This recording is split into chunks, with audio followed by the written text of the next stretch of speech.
Shalom anak muda yang luar biasa. Shalom. Apa kabarnya hari ini? Saya harap kabar kita semua baik-baik saja. Dan puji Tuhan, kembali kita boleh dipertemukan oleh Tuhan dan boleh bersama-sama datang di hadapan Tuhan untuk memuji, memuliakan namanya meskipun kita masih beribadah secara online. Dan mari saya mengajak kita semua untuk mempersiapkan setiap hati kita. Kita boleh bersama-sama datang di hadapan Tuhan. Kita boleh memuji, memuliakan namanya. Terima kasih Tuhan, terima kasih.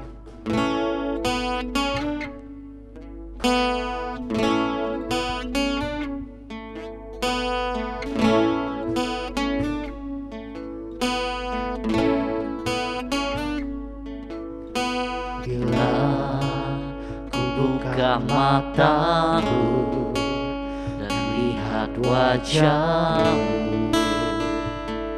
ku terkagum. Bila ku lihat hidupku dan karya tanganmu, ku tersanjung. Karena semua yang baik dalam hidupku,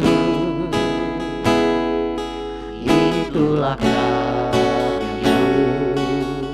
Kau beri kesempatan yang baru, dan ku ingin mengenal-Mu, Tuhan, lebih dalam dari semua yang ku kenal.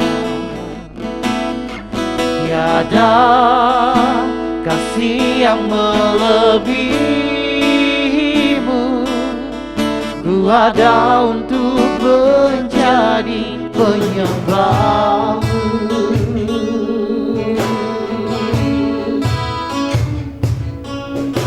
Bila ku buka mataku dan melihat wajah-Mu,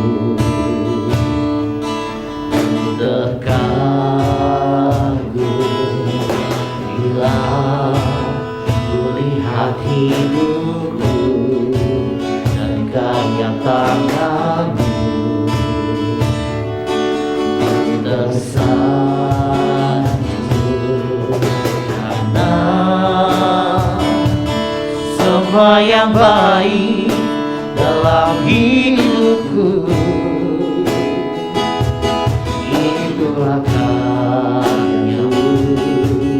Kau beri kesempatan yang baru, dan ku ingin mengenal-Mu, Tuhan, lebih dalam dari semua yang ku kenal. Tiada kasih yang melebihi-Mu. Ku ada untuk menjadi penyembah-Mu.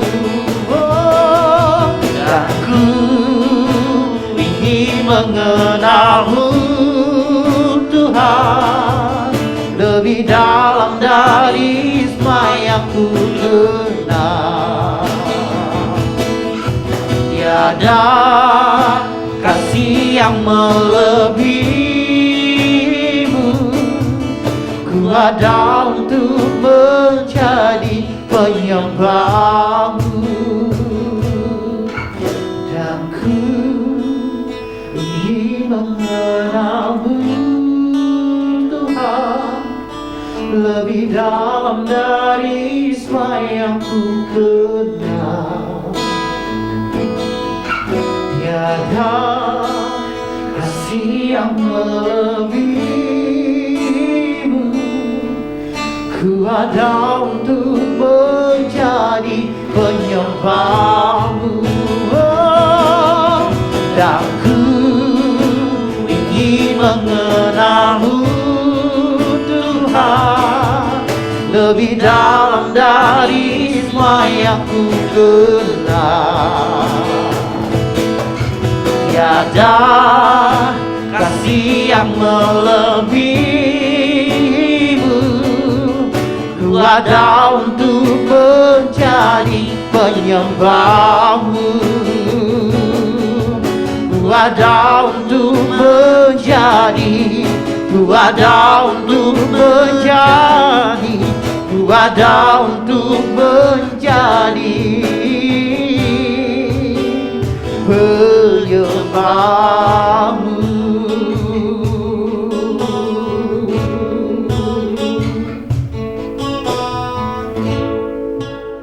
Benar Tuhan, ini setiap kami ingin menjadi para penyembah-penyembah-Mu Tuhan. Kau urapi setiap kami Tuhan, Kau layakan setiap kami untuk datang di hadapan-Mu pada saat ini.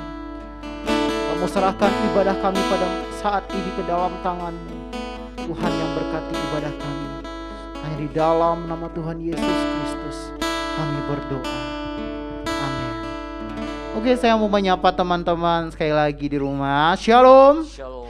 Shalom. Shalom. Mari kita mau lebih lagi bersuka cita buat Tuhan. Kita mau lebih lagi memuji, memuliakan namanya. Kejaplah dan lihatlah betapa baiknya Tuhan di dalam kehidupan kita. Woo!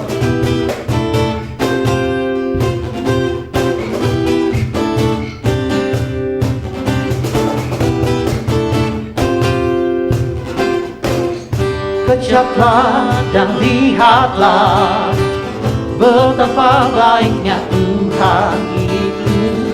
Rasakan dan nikmati kasih setia Tuhan.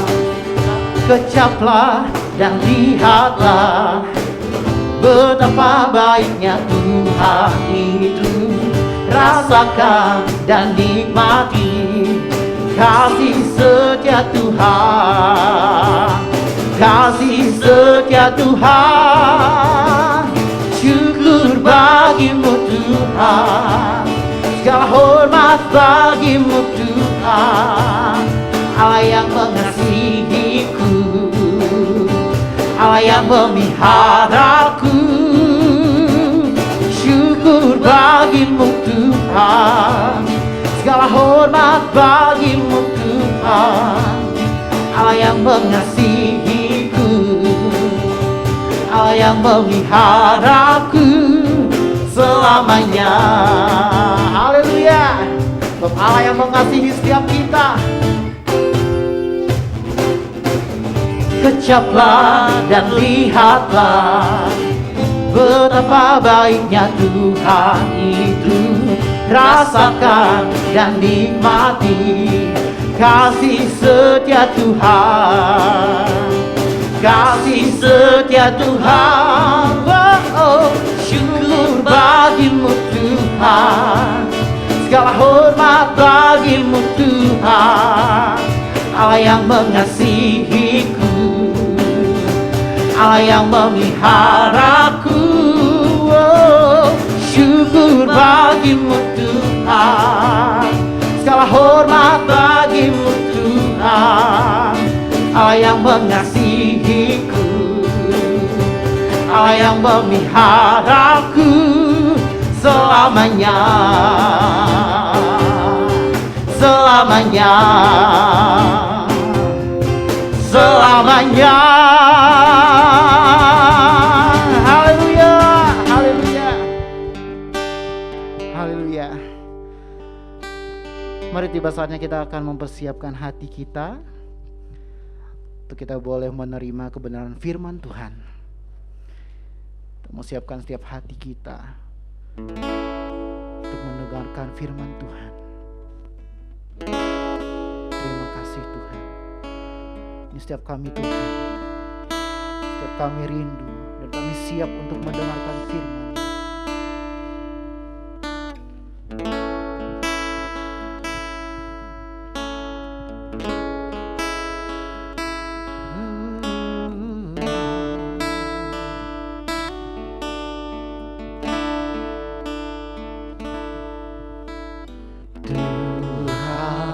Aku rindu.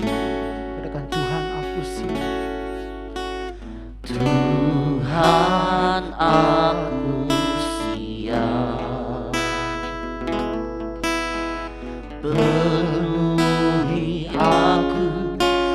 dengan roh-Mu.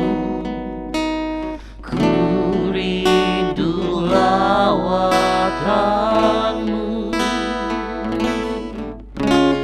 Ku rindukan Kau hadir di sini saat ini, Tuhan. Ku rindukan roh-Mu mengurapi saat ini, Yesus.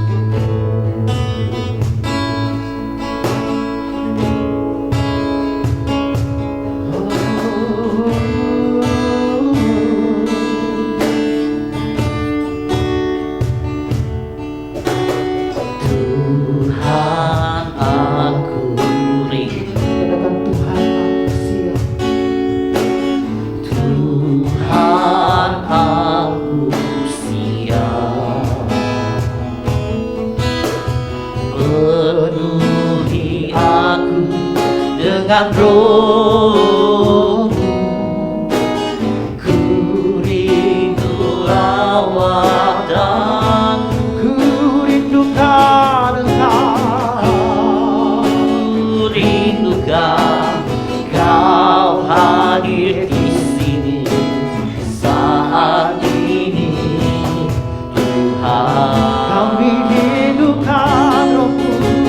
Ku rindukan roh-Mu mengurapi saat ini, Yesus. Kami rindukan Engkau. Ku rindukan Kau hadir di sini saat ini, Tuhan. Ku rindukan roh-Mu mengurapi saat ini, Yesus. Ku rindukan Kau hadir di sini saat ini, Tuhan. Kami rindukan Engkau hadir di sini. Ku rindukan roh-Mu mengurapi saat ini, Yesus. Kami rindukan. Ku rindukan Kau hadir di sini saat ini, Tuhan.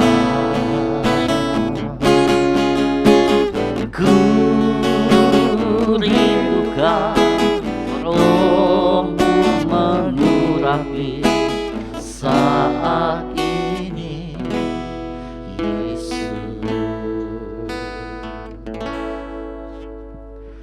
Waktu memberikan firman Tuhan, saya serahkan kepada hamba-Nya.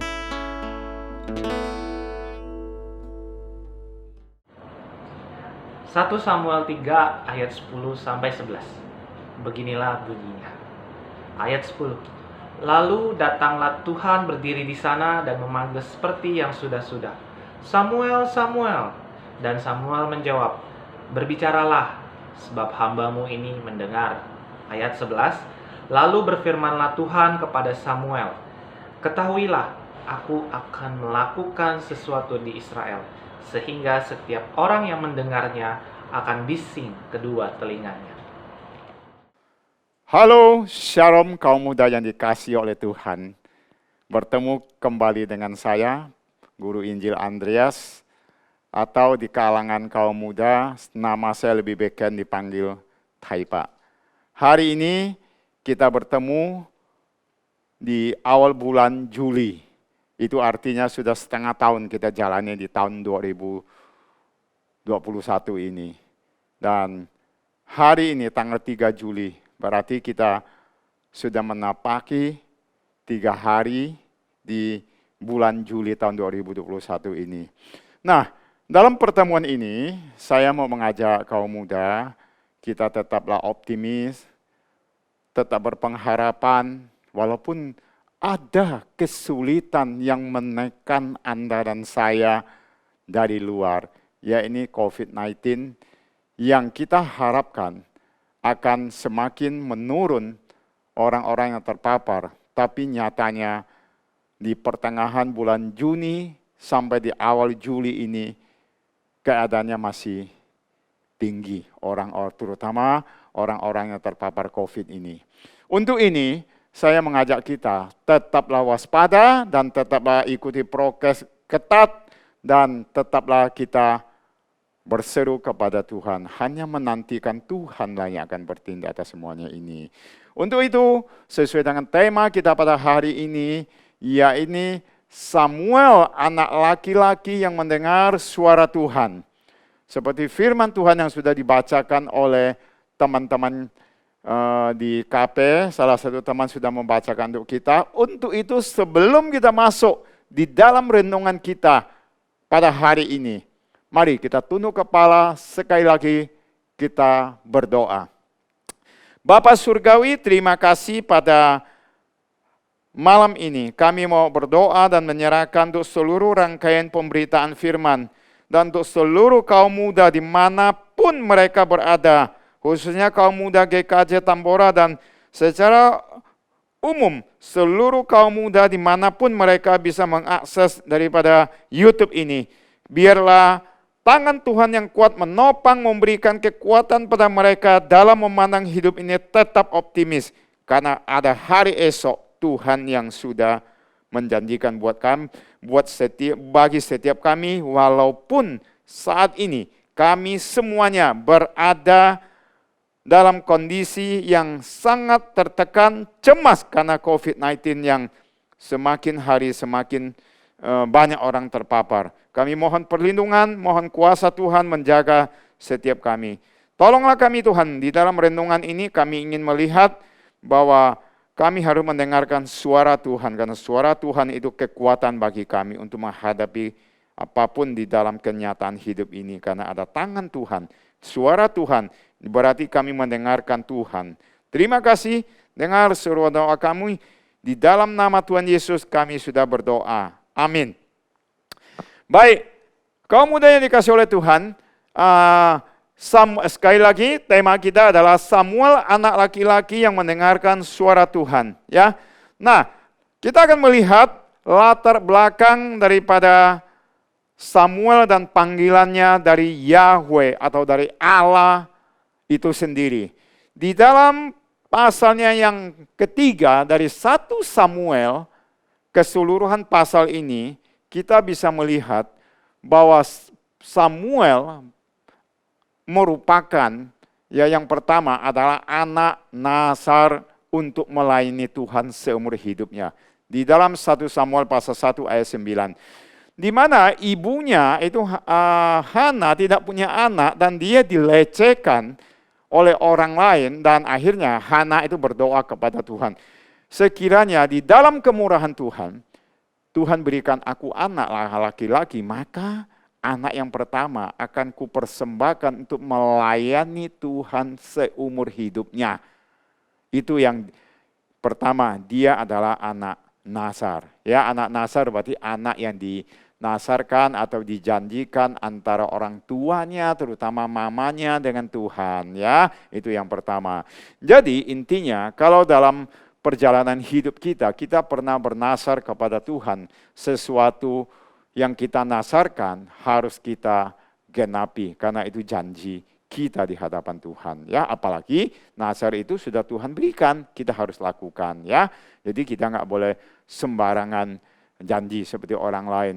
Demi Tuhan yang hidupku sumpah dan sebagainya, tidak. Kita orang Kristen tidak seperti itu. Tetapi sesuai dengan firman Tuhan mengatakan, jika iya, katakan iya. Jika tidak, katakan tidak. Lebih daripada itu semuanya dari si jahat atau dari si iblis. Ya, oke, itu yang pertama. Yang kedua, Samuel, ya, di dalam 1 Samuel pasal 3 ayat 1, Samuel sebelumnya Dia belum pernah mendengarkan suara Allah dan Allah belum pernah memanggil dia.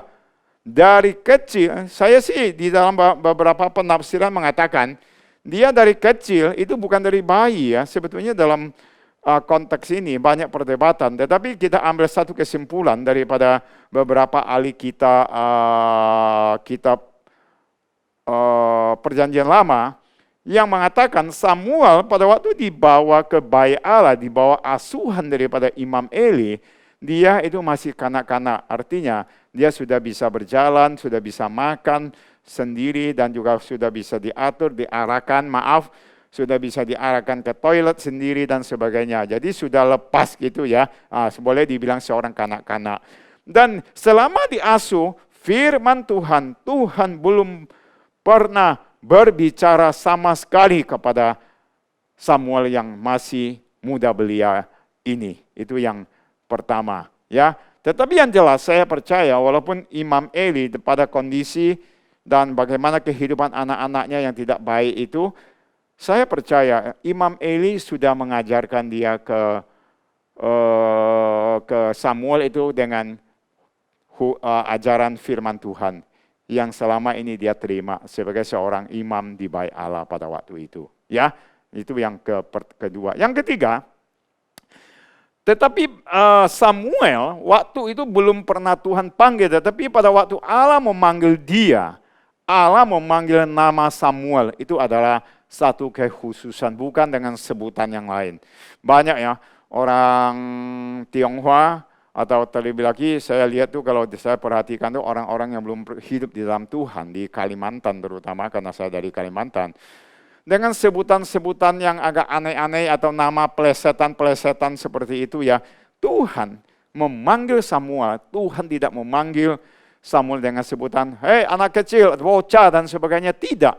Tetapi justru di sini Allah memanggil nama Samuel itu artinya Allah menghargai diri Samuel secara pribadi. Jadi di sini kita melihat bahwa kita yang sudah percaya kepada Tuhan, jadi Allah sangat menghargai diri kita secara pribadi. Jadi Allah menghargai kita, kita juga harus menghargai hidup kita, menghargai apa yang sudah Tuhan berikan kepada kita pada saat ini, walaupun di dalam kondisi yang begitu terjepit. Ya, itu yang kedua.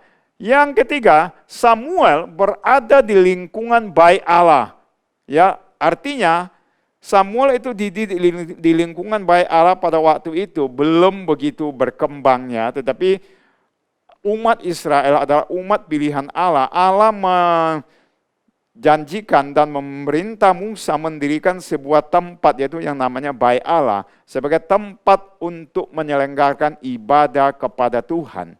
Dan Samuel berada di lingkungan yang demikian. Nah, untuk konteks sekarang ini mungkin berada di lingkungan gereja dan belajar melayani Tuhan di bawah pengawasan Imam Eli pada waktu itu ya. Dia dilatih untuk melayani Tuhan. Ya, ini penting sekali. Jadi setiap kita yang mau melayani Tuhan harus dilatih dulu.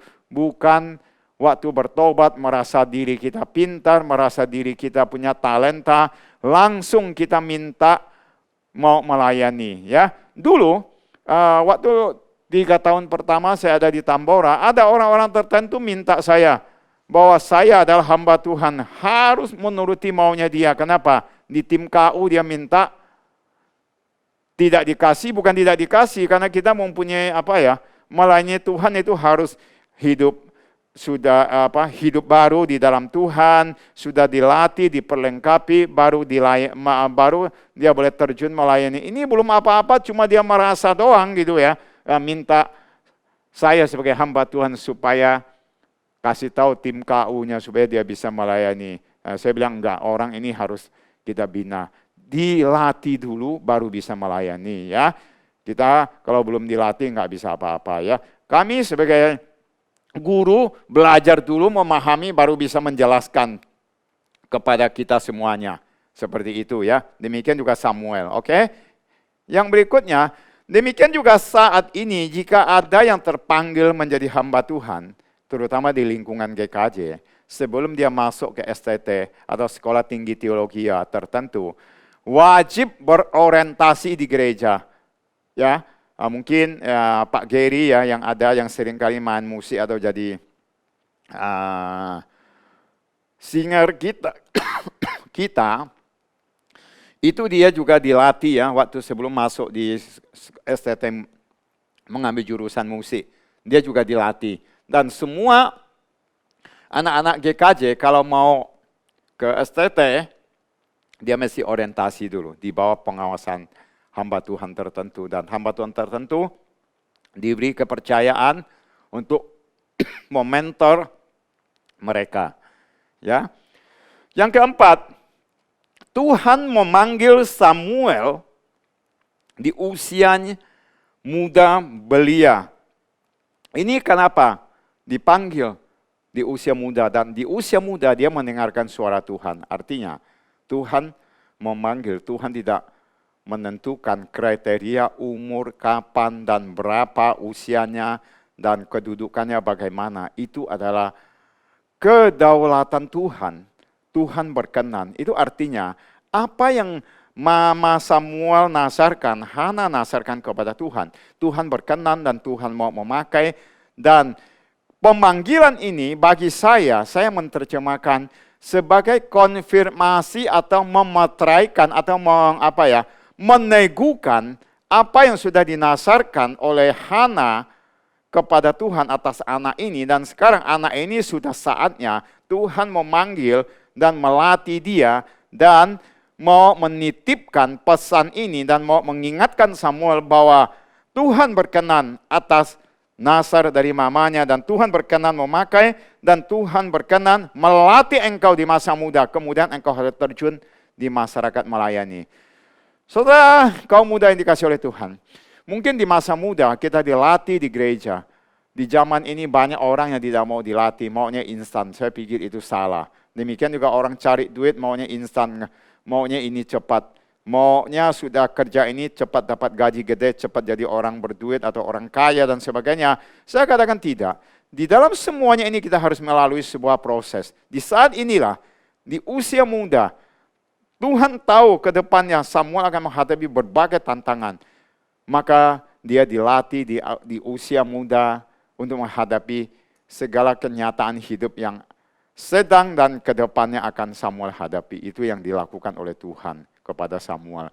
Dan saya rasa kaum muda saat ini kita sedang dilatih oleh satu masalah besar, yaitu COVID-19. Kita dilatih dua hal, tetap setia bersandar kepada Tuhan dan tetap optimis menjalani hidup ini. Ya, itu penting sekali bagi setiap kita. Ya, yang berikut, ya, adapun tujuan Tuhan memanggil seseorang. Tuhan memanggil seseorang itu berbagai tujuan.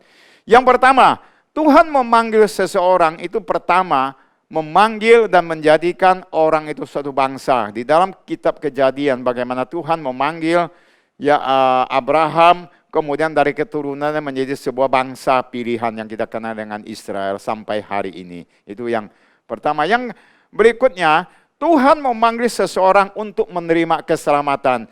Sejak mulai dari Adam tidak taat, semua orang telah berbuat dosa dan telah kehilangan keselamatan. Di dalam Roma pasal 3 ayat 23 dikatakan, semua orang telah jatuh ke dalam dosa, telah hilang kemuliaan Allah. Jadi, di dalam kemurahan Allah melalui Yesus Kristus, Tuhan memanggil semua kembali untuk menerima keselamatan. Anda dan saya adalah alatnya di tangan Tuhan. Jadi, kalau saudara yang memiliki talenta untuk mengabarkan Injil dan orang itu selamat, jangan saudara bangga. Gara-gara saya Injili loh, tahun ini saya baptis sekian puluh orang. Gara-gara saya loh, orang ini terima keselamatan. Sadar bro, Anda dan saya hanyalah alat di tangan Tuhan. Kita perlu melakukan apa yang perlu kita lakukan karena Anda dan saya sudah menikmati enak dan indahnya anugerah Tuhan keselamatan itu di dalam Yesus Kristus. Untuk itu kita wajib kasih tahu orang. Kita kasih tahu orang itu kerjaan dan tugas kita yang tidak bisa dibanggakan dan tidak boleh dibanggakan karena Anda dan saya adalah alat di tangan Tuhan. Tuhan mau memakai kita. Syukur kepada Tuhan dan Tuhan yang akan memberi pertumbuhan. Nah, di dalam hal ini saya secara pribadi saya selalu berdoa, Tuhan, Hamba-Mu sudah memberitakan berita pengharapan, berita keselamatan di dalam Yesus Kristus. Hamba sudah lakukan ya Tuhan. Selanjutnya adalah kerja dan tugas Tuhan yang memberi pertumbuhan di dalam kehendak-Mu. Hamba serahkan orang ini. Kiranya Roh Kudus yang memberi pencerahan. Itu aja. Sederhana seperti itu ya. Yang berikutnya, Tuhan memanggil untuk memberikan pertanggungjawaban, untuk memberikan waktu kita, untuk memberikan pertanggungjawaban kita di hadapan Tuhan. Ada kalanya Tuhan memanggil kita, menyadarkan kita selama ini, apa yang kita kerjakan itu untuk siapa? Untuk diri kita kah? Untuk gereja kah? Untuk kelompok kita kah? Untuk pemuasan diri kita kah? Semuanya harus kita pertanggungjawaban. Apa yang kita kerjakan di hadapan Tuhan. Karena apa? Firman Tuhan mengatakan, ada saatnya nanti Allah akan membawa setiap orang di pengadilan Tuhan. Tuhan akan meminta pertanggungjawaban apa yang kita lakukan. Demikian juga kaum muda, apa yang kita lakukan saat ini bukan hanya sekadar lakukan. Kita punya tanggung jawab di dunia ini dan di dunia akhirat nanti. Atau di alam loh. Setelah kita meninggalkan dunia ini kelak, apa yang kita lakukan? Berhakkah Tuhan memberikan mahkota bagi kita? Kita harus pikirkan satu hal ini. Untuk itulah, Rasul Paulus mengatakan, apapun yang engkau lakukan, lakukanlah seperti untuk Tuhan, bukan untuk manusia.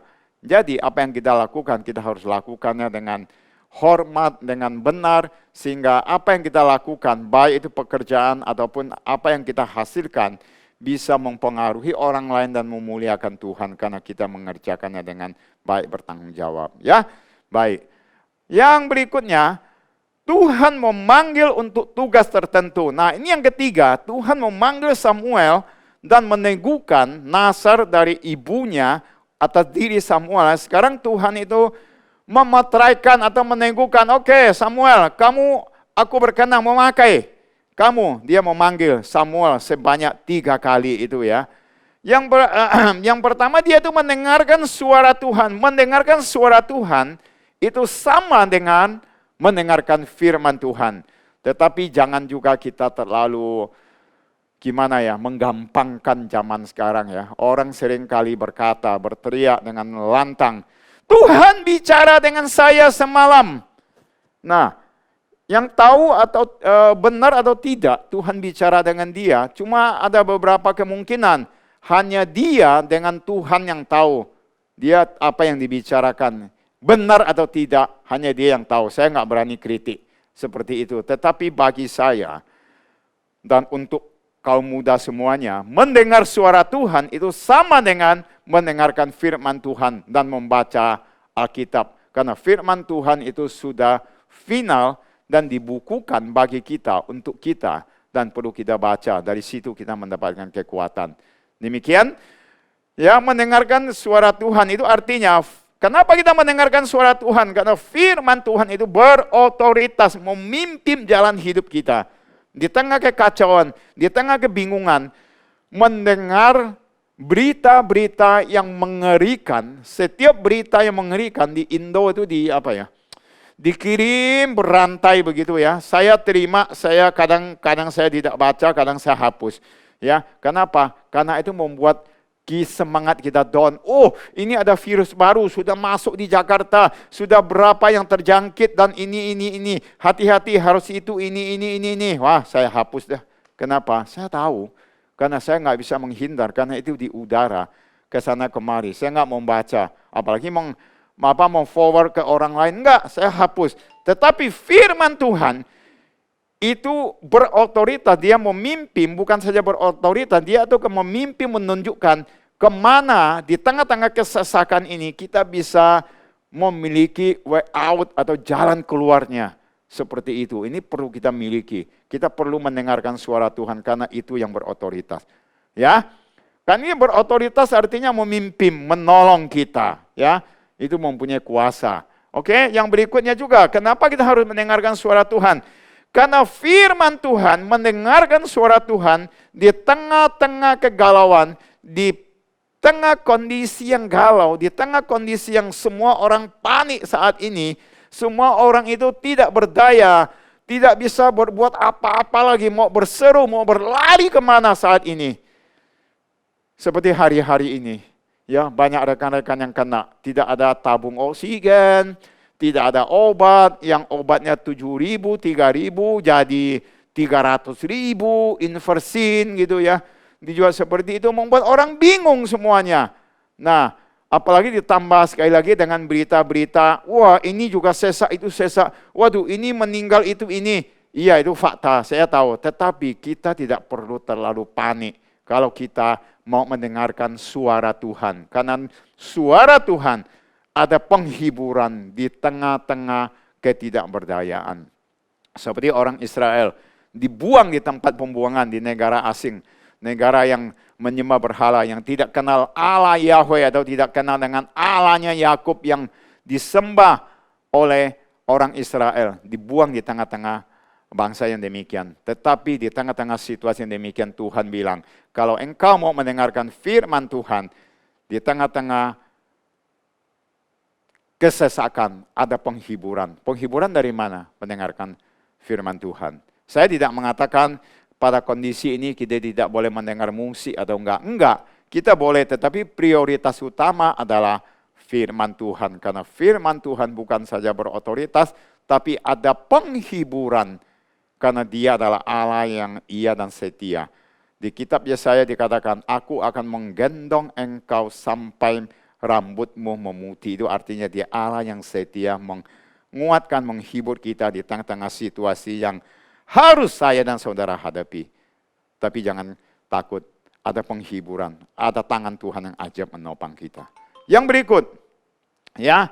berikut, firman Tuhan itu berkuasa. Firman Tuhan juga berkuasa, juga memberikan kekuatan di tengah-tengah ketidakberdayaan. Kalau kita ada firman atau kita kaya dengan firman, saya percaya dan yakin sepenuhnya kita akan bertahan di tengah-tengah situasi, di tengah-tengah kondisi yang tidak berdaya ini.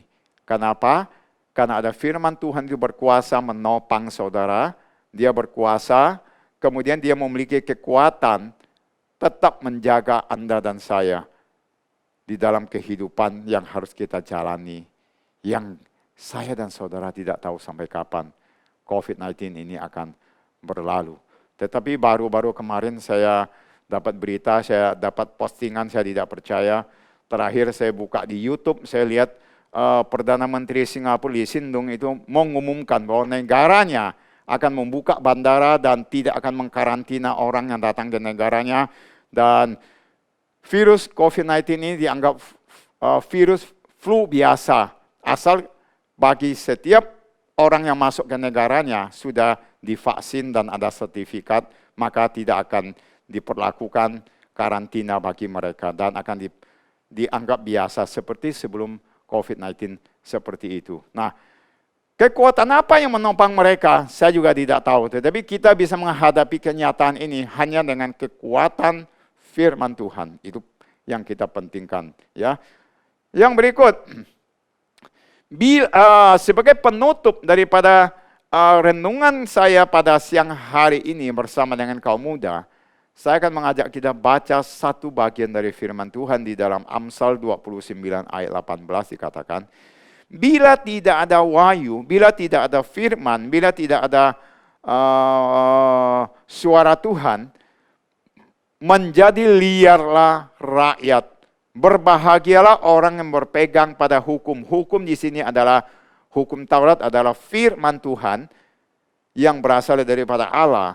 Jadi firman Tuhan itu diperlukan, mendengarkan suara Tuhan itu sangat kita butuhkan, karena di tengah situasi ini hanya suara Tuhanlah yang jelas, yang dapat kita percaya dan bisa kita andalkan untuk menghadapi semua kenyataan yang harus kita hadapi, termasuk COVID-19 ini. Biarlah kita tetap dengan setia mendengarkan suara Tuhan, yaitu melalui ibadah raya, walaupun masih dalam suasana ibadah online, baik di ibadah raya maupun di ibadah doa atau persekutuan doa di tiap hari Rabu maupun doa pagi setiap Sabtunya. Kiranya Tuhan menolong kita, tetaplah setia mendengarkan suara Tuhan. Karena suara Tuhan itu kekal, ada kekuatan, penghiburan, ada penyertaan dari Dia yang dari dulu sampai sekarang tidak berubah. Dia adalah Allah yang setia, menopang Anda dan saya untuk menghadapi pergumulan-pergumulan sekarang, sedang, ke depan. Dia adalah Allah yang setia. Tuhan Yesus menolong setiap kita. Tuhan Yesus, iya dan amin, tetap mengasihi, menyayangi setiap kita. Mari kita tetap waspada, jaga prokes dengan ketat, keluar, pulang tetap pakai masker, cuci tangan, dan kita tetap optimis berharap badai ini akan berlalu karena kuasa Tuhan akan menyertai setiap kita. Haleluya. Tuhan Yesus memberkati. Mari kita berdoa. Terima kasih Tuhan. Saat ini hamba sudah menyampaikan renungan bahwa kami harus mendengarkan suara Tuhan. Biarlah Tuhan boleh menolong setiap kami, kaum muda, dimanapun kami berada. Biarlah kami tetap boleh dengan setia mendengarkan suara Tuhan. Karena dari suara Tuhan, kami ada pengharapan, kami ada kekuatan, kami ada petunjuk di dalamnya. Berkati kaum muda di manapun mereka berada, khususnya kaum muda di GKJ Tambora, masa depan mereka, keluarga mereka, karir mereka. Mungkin saat ini ada yang sedang mempersiapkan untuk pernikahan di tengah-tengah kondisi yang bingung ini. Tuhan memberi perlindungan, Tuhan memberikan kekuatan. Berkati gereja Kristen Jakarta Tambora dan juga teman gereja Kristen secara keseluruhan, secara sinodal, Engkau berkati, Engkau pimpin. Agar setiap pemimpin diberikan hikmat bijaksana untuk menyikapi setiap persoalan yang harus kami hadapi. Terpujilah Tuhan, dengar seruan doa kami. Demi nama Yesus Kristus kami sudah berdoa. Amin. Shalom teman-teman terkasih dimanapun berada. Pertama-tama terima kasih kepada hambanya yang sudah menyampaikan kebenaran firman Tuhan. Terima kasih juga kepada teman-teman yang melayani pada malam hari ini, baik WL, singer, pemusik, tim multimedia. Kiranya Tuhan memberkati setiap pelayanannya. Teman-teman yang diberkati pada malam hari ini, tetap semangat, tetap ikutin protokol kesehatan, tetap jaga jarak. Dan telah tiba waktunya untuk kita mengakhiri ibadah kita pada malam hari ini. Untuk doa berkat dan doa penutup kepada hambanya, dipersilakan. Baiklah kaum muda yang dikasih oleh Tuhan, di akhir dari ibadah ini, mari kita arahkan hati kita. Kita akan mengakhiri persekutuan kita malam ini dan terimalah berkat daripada Tuhan. Biarlah damai sejahtera daripada Allah Bapa, cinta kasih sayang dan kemurahan dari Tuhan kita Yesus Kristus, penghiburan, penyertaan, pimpinan dari kuasa Roh Kudus, Allah Tritunggal senantiasa menyertai, membimbing kita boleh mendengarkan suara Tuhan. Mulai saat ini sampai selama-lamanya. Amin.